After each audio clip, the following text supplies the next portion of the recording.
Welcome to the Deliverance Network. So happy to be filming with you this Advent season and sharing some of the messages that we're hearing from the Watchtower as we are in Advent and in anticipation of Christ's birth, of course, with Christmas coming.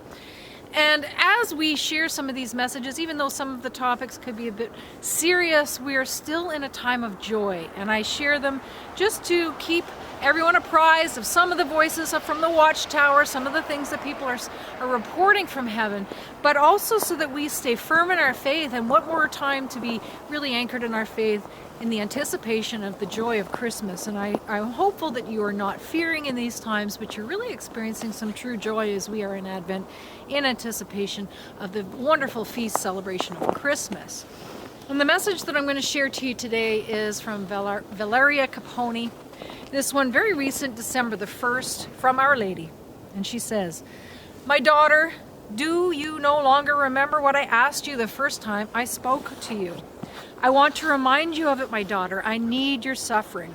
The world is changing." And I got to tell you, when she said that and I read that, I was so encouraged, because suffering is not fun. And a lot of us are experiencing suffering in a variety of forms out there now, in so many different circumstances, many wars, just in the little circumstances of our life circles. So when she said, "My daughter, I need your suffering, the world is changing," it's a really encouraging word.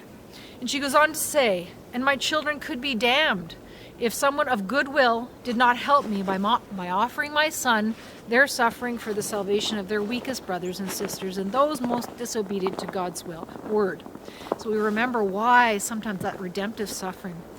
"I am sorry about everything that you are suffering, but I ask you not to abandon me.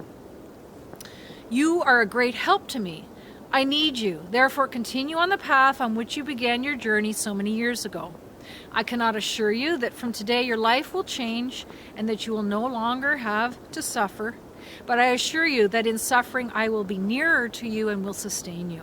You will need other souls who will help me with prayer, but you can also see how difficult this is during these times. Continue standing close to me.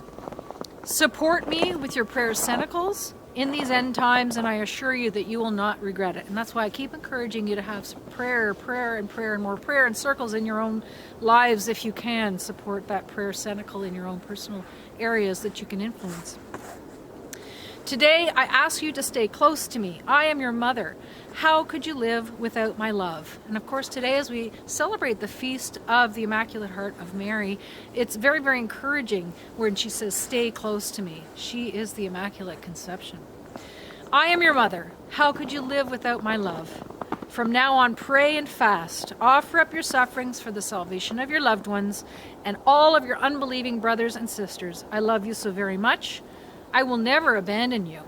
In these end times, I will be even closer to you, and I will pray to the Almighty that He might shorten your suffering. The times will be completed, and finally, we will rejoice together in God's love. Believe in me. I will not leave you at the mercy of the devil. I bless you and will continue to defend you in temptation." And that message from Our Lady to Valeria Copponi on December the 1st, 2021. So very recent, as we celebrate the Immaculate Conception, the feast or solemnity of the Immaculate Conception, as we film today, I want to remind you that we have a beautiful mother in heaven who is the best of mothers, who cares for our welfare, who is urging through all of the calls that she's been doing for so many years to come close to her son Jesus, to come close to Jesus and stay anchored and close to Jesus, because that is such a place of beauty, safety, and then will be joy for eternity in heaven.